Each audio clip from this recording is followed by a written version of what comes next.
নমস্কাৰ। পোনপ্ৰথমে আজি আমাৰ অনুৰোধ ৰক্ষা কৰি আমাৰ মাজত আহি উপস্থিত হোৱা সংবাদ মাধ্যমৰ আমাৰ শুভাকাংক্ষীসকলক মই আমাৰ SPM IAS একাডেমীৰ তৰফৰ পৰা ধন্যবাদ জ্ঞাপন কৰিছোঁ। আজিৰ এই সংবাদমেল আয়োজন কৰা হৈছে APSC CC 2024 সত্য ঘোষিত ফলাফলত SPM IAS একাডেমীৰ যি প্ৰদৰ্শন তাৰ বিষয়ে আপোনালোকক অৱগত কৰিবৰ কাৰণে আৰু মই জনাবলৈ পাই খুবেই আনন্দিত যে আন বিগত বছৰকেইটাৰ দৰে এই বছৰো SPM IAS একাডেমীৰ ছাত্ৰ ছাত্ৰীসকলে খুব ভাল প্ৰদৰ্শন দেখুৱাবলৈ সক্ষম হৈছে আৰু এইবাৰ মুঠ 288 গৰাকী সিলেক্টেড কেণ্ডিডেটৰ ভিতৰত SPM IAS একাডেমীৰ লগত জড়িত SPM IAS একাডেমীত প্ৰশিক্ষণ লোৱা ছাত্ৰ ছাত্ৰীৰ সংখ্যা হৈছে 249।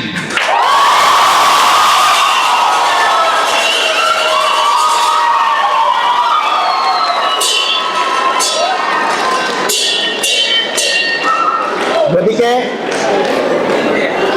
সঁচাকৈয়ে খুব এটা আনন্দৰ দিন, গৌৰৱৰ দিন। ছাত্ৰ ছাত্ৰীসকলে কৰা তেওঁলোকৰ কষ্ট, নিষ্ঠা সহকাৰে তেওঁলোকে কৰা তেওঁলোকৰ প্ৰস্তুতি আমি নিজ চকুৰে দেখি আহিছোঁ। আজিৰ এই দিনটোত তেওঁলোকৰ কষ্ট সাৰ্থক হৈছে। তেওঁলোকে নিজৰ পৰিশ্ৰমৰ তেওঁলোকে ফল পাইছে আৰু তেওঁলোকৰ এই যাত্ৰাত তেওঁলোকৰ সহযাত্ৰী হ'বলৈ পায় SPM IAS একাডেমী নথৈ আনন্দিত। আমি আশা কৰোঁ যে তেওঁলোকৰ জীৱনৰ পৰৱৰ্তী অধ্যায়টোত কৰ্মজীৱনত তেওঁলোকে নিজকে একোজন সুপ্ৰশাসনিক বিষয়া হিচাপে তেওঁলোকে নিজকে প্ৰতিষ্ঠা কৰিবলৈ সক্ষম হৈছে। আজিৰ দিনটোত আমি তেওঁলোকৰ সফলতা উদযাপন কৰিছোঁ। এই উদযাপন তেওঁলোকৰ প্ৰাপ্য। বহুতো হতাশা, বহুতো বিফলতাৰ সন্মুখীন তেওঁলোকে হ'বলগীয়া হৈছে। বহুতো বাধা বিঘিনি অতিক্ৰম কৰি তেওঁলোকে আজিৰ এই ক্ষণত উপস্থিত হ'বলৈ পাৰিছে। গতিকে নিশ্চয়কৈ এই উদযাপন তেওঁলোকৰ প্ৰাপ্য। আজি আমি তেওঁলোকৰ সফলতা উদযাপন কৰিম। গতিকে মই ইয়াতে লগতে আৰু এটা কথা মই ক'ব বিচাৰোঁ যে এইবাৰ পৰীক্ষাত যিজনে প্ৰথম স্থান দখল কৰিবলৈ সক্ষম হৈছে নিহাৰ, তেখেতে ACS ৰেংক 1 পাইছে আৰু তেখেত আমাৰ ফাউণ্ডেশ্যন বেটছৰ এগৰাকী ছাত্ৰ। গতিকে তেখেতৰ এই যাত্ৰাটো, সমগ্ৰ যাত্ৰাটো আমি নিজ চকুৰে দেখিছোঁ। তেখেত আৰম্ভণিৰ পৰা তিনিওটা পৰ্যায়তে SPM IAS একাডেমীৰ সৈতে জড়িত হৈ আছে। প্ৰিলিমছ হওক, মেইনছ হওক, ইণ্টাৰভিউ হওক, তেখেতে ফাউণ্ডেশ্যন কোৰ্চ তেওঁ ইয়াৰ পৰা লৈছিল।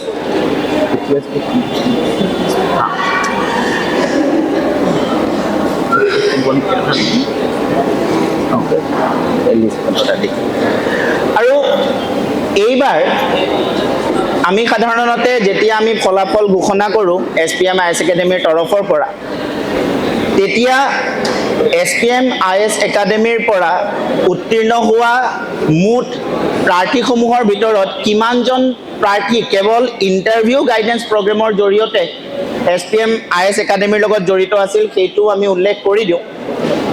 আৰু এইবাৰ যি 249 গৰাকী প্ৰাৰ্থী SPM IAS একাডেমীৰ পৰা উত্তীৰ্ণ হৈছে, তাৰে ভিতৰত কেৱল ইণ্টাৰভিউ গাইডেন্স প্ৰগ্ৰেম যিসকল ছাত্ৰ ছাত্ৰীয়ে লৈছিলে সেই ছাত্ৰ ছাত্ৰীৰ সংখ্যা হৈছে মাত্ৰ 18 জন।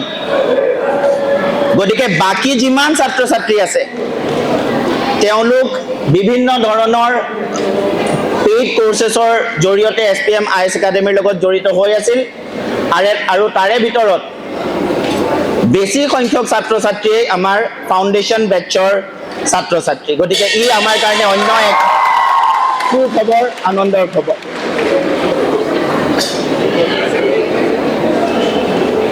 আৰু ACS ৰেংক 1ৰ বিষয়ে মই ক'লো নিহাৰ ৰঞ্জন ডেকা তেওঁ আমাৰ ফাউণ্ডেশ্যন বেটছৰ ষ্টুডেণ্ট আছিলে আৰু এটা ভাল খবৰ মই আপোনালোকৰ সৈতে শ্বেয়াৰ কৰিব বিচাৰিছোঁ যে APS ৰেংক 1 ভাস্কৰ জ্যোতি মেধি তেওঁ আমাৰ ফাউণ্ডেশ্যন বেটছৰ ষ্টুডেণ্ট গতিকে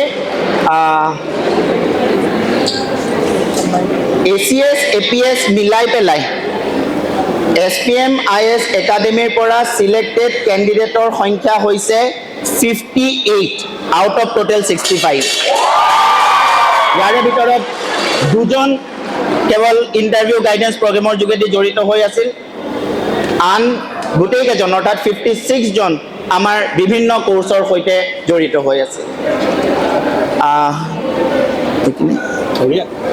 ধন্যবাদ মই এতিয়া আমাৰ সত্যজিৎ ছাৰলৈ মাইকটো আগবঢ়াই দিছোঁ Thank you, everyone.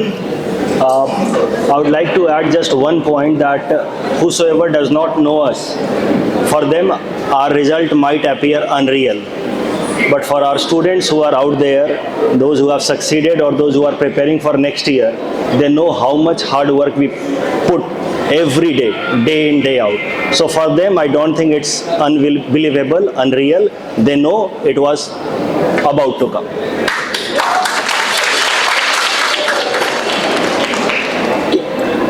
আজি এই মাধ্যমৰ যোগেদি মই সেইসকল ছাত্ৰ ছাত্ৰীকো ক'ব বিচাৰোঁ যিসকলে সমানে কষ্ট কৰিলে যিসকলে সমানে প্ৰস্তুতি চলালে প্ৰিলিমছ ক্লিয়াৰ কৰিলে মেইনছ ক্লিয়াৰ কৰিলে কিন্তু কিবা কাৰণত হয়তো ফাইনেল লিষ্টত তেওঁলোকৰ নামটো নাহিলে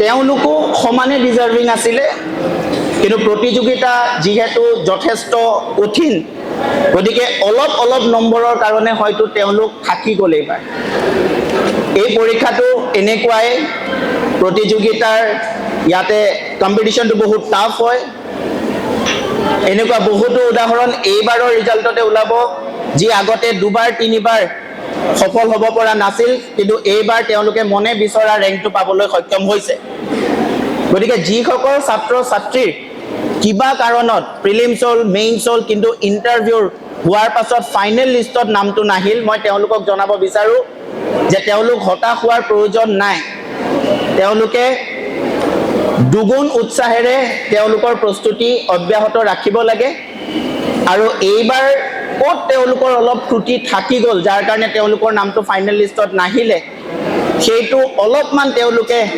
ভাবি চিন্তি সেইটো উলিয়াই সেইটোৰ ওপৰত কাম কৰা উচিত আৰু মই কথা দিছোঁ SPM IS একাডেমীয়ে দুগুণ উৎসাহেৰে তেওঁলোকৰ এই যাত্ৰাত তেওঁলোকৰ লগত মানে SPM IS একাডেমী তেওঁলোকৰ এই যাত্ৰাত তেওঁলোকৰ লগত থাকিব আৰু আমি দুগুণ উৎসাহেৰে কাম কৰিম দুগুণ কষ্ট কৰিম আৰু যাৰ অলপ নম্বৰত এইবাৰ ফাইনেল লিষ্টত নাম নাহিল অহাবাৰ মই নিশ্চিত তেওঁলোকেও নিজৰ নাম ফাইনেল লিষ্টত দেখিবলৈ সক্ষম হ'ব